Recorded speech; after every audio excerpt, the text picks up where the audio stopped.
afternoon, everyone. Happy Friday. And welcome to Stock Market Today. It's Allie Corum and Ed Carson here with a look at the action in today's session. And it was a pretty wild week, Ed. We did end on a bit of a positive note, but got whipped around quite a bit with a lot of these earnings reports. Yeah, it was a tricky week for sure. It's like we sort of had a surprise follow through day and all these things, but closed pretty strong today. Oh yeah, and that yeah, happened at the beginning of the yeah. week. It's been a long week somehow, like it's been a long year already. But Amazon sort of led the way. It's still well off highs, but led the way today. Meanwhile, Apple and UnitedHealth are two stocks that are setting up pretty nicely. All right, well, let's check it out. So here's a look at the NASDAQ composite. As you mentioned, a strong day today, up about 1.6% to lead the way. The S&P 500 up about 0.5%. The Russell looks like up about 0.75%. The Dow slightly negative by just a smidge in today's session. But walk us through the weekend. Yeah, I mean, Monday was sort of a surprise. It was going along most of the day. It looked like volume was going to be light. So we were thinking it wasn't going to be a fall through day because the fall through day requires a big, decisive price gain on higher volume than prior session. But there was a ton of volume in like the last minute of trading so the NASDAQ and the S&P 500 staged follow through days. And that confirms the rally. Now, not all confirmed rallies work. And I'll get to that a little bit more in a second, but but it's a good thing. You sort of need it just as you even have a chance to succeed. We rose a couple more days, and at that point we'd risen 4 straight days. Probably wasn't that much of a surprise that we were going to get a pullback. And Wednesday we already had like the ARC stocks fell, the Russell fell, the breadth wasn't really that good. So sort of hinting there. And then on Thursday we got a pullback, but we got a really sharp one because of Facebook. That really led the way and raised concerns about social media. There's a lot of things, and that was troubling because, if you get, the market rally is still valid as long as we stay above the lows, which are all way back in January. It's a long way down, but if you close below the low of the follow-through day, it's a really negative sign. We had Eric Kroll, a co-author of the Life Cycle Trade, who was on IBD Live today, went over a lot of follow-through days and talked about it. It was great listening to you guys about that today. And so undercutting that and closing with that would have been really negative. So it was really nice to get a bounce today, but wouldn't say we're necessarily out of the woods yet. Yeah, the NASDAQ above that 14,000 mark again. Looks like found support kind of around the 10-day line, but we still have quite a few levels on the upside to contend with. That 21-day line, which has been a level in the past that the NASDAQ has bumped its head up against, and the 200-day line, and a lot more after that as well. But with the sharp declines that we've seen, it could take a little while for this to play out. I mean, we were all handed a gift in 2020 with that V-shaped recovery, but that doesn't mean that just because we have a follow-through day, like you said, that it'll be straightforward from here on out. Yeah, that's a really good point. Most recoveries aren't V-shaped quite like that. On the one hand, you really want the NASDAQ above the 200-day line. On the other hand, you don't expect to have that rapid return. So we could be stuck in a range here. Who knows what the market rally will do? We could be stuck in the range between Wednesday's highs and Friday's lows. We'll see. But we've had caveats, I think, going into it, even when we had those strong days, because there just weren't that many stocks setting up. I mean, there's some, but there's not that many, especially on the growth front. And so that, that's just not a great sign for a rally. So it's still a work in progress. Going forward. All right. And now let's go ahead and take a look at the S&P 500 here, Ed. So we have the S&P coming down to its 200-day line, which was a resistance level. And for now, at least, it looks like it's a support level. Yeah, so that's encouraging. It's nice to see that. I mean, sort of hit resistance near the 50-day line, but we'll take holding above the 200-day for right now. And so that's nice. Yeah, this was a pretty strong, when you combine energy stocks and some of these big techs that are doing reasonably well, it's not that surprising that this is doing okay, but it still has work to do, just looking better than the NASDAQ. Let's also take a look at the Dow Jones Industrial Average here. So yeah, finished about flat for the day. So right around that 200-day line, a key level as well for the Dow, which finished just above that 35,000 mark. So resistance here at the 50-day. Yeah, so I mean, the Dow is a little bit has some volatility in it, but it's sort of tracking somewhat like the S&P, doing a little bit better lately. But the S&P is really the way to go here. I mean, it's like if the S&P can get above the 50-day line, presumably the Dow will too. Right. And small cap. So here's a look at IWM, just really continuing to struggle, Ed. Look at this on a weekly basis. It did close up for the week. So maybe trying to find its footing, but that seems pretty unclear at this point. Yeah, I mean, that one fell harder. It was weak in all of 2021, and didn't look then came down really hard.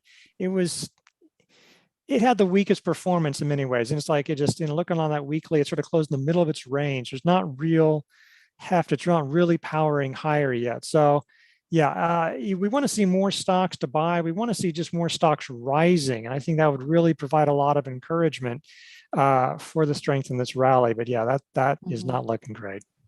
Yeah, and we can't say it enough, but let's bring up the 10-year Treasury yield, because this is really what's driving the market right now. Big move here on Friday too, Ed. To be honest, I mean, this one, the market was looking shaky Friday morning because this was breaking out. It's at a 2-year high. This has been weighing on growth stocks. Now we'll see if that continues, because sometimes growth stocks say, I don't care about Treasury yields. And then they say, oh, I guess we do care about Treasury yields. But today, given how much it rose today and for the week, it was really impressive to see techs rise as much as they did. It was, the fact that the fact that NASDAQ led the way today was really impressive. I think if the NASDAQ had just sort of hung on, people would have said, I'll take it. So, right. but it's definitely something to watch for. It's moving higher. Look, there's no reason to think that rates won't continue to rise.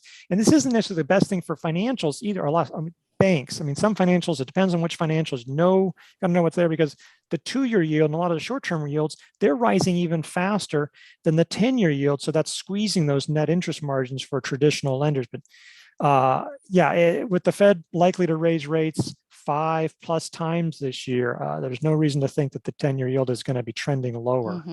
Yeah, just a part of the backdrop that we need to be aware of as we're looking how setups unfold this year.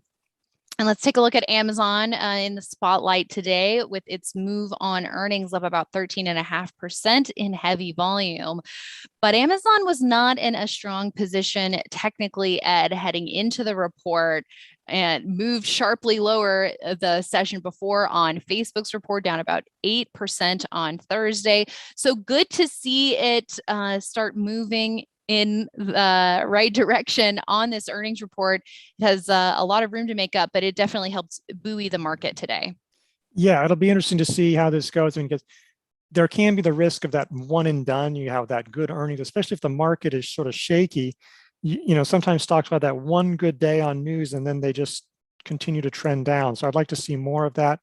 There were some unusual things in the earnings report, like I think a lot of the gain might have been Rivian investment holdings. It's sort of like, well, that's nice, but you sort of knew that. I mean, I don't really know what to make of it. Sales growth is slowing.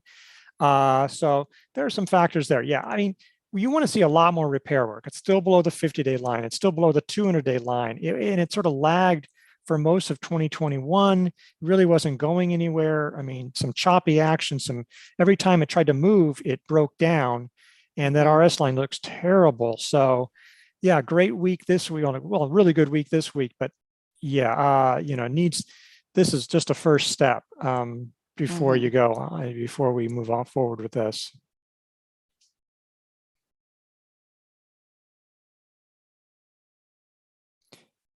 Well, I can't hear you. Your audio is gone, so I'm talking over you. I apologize.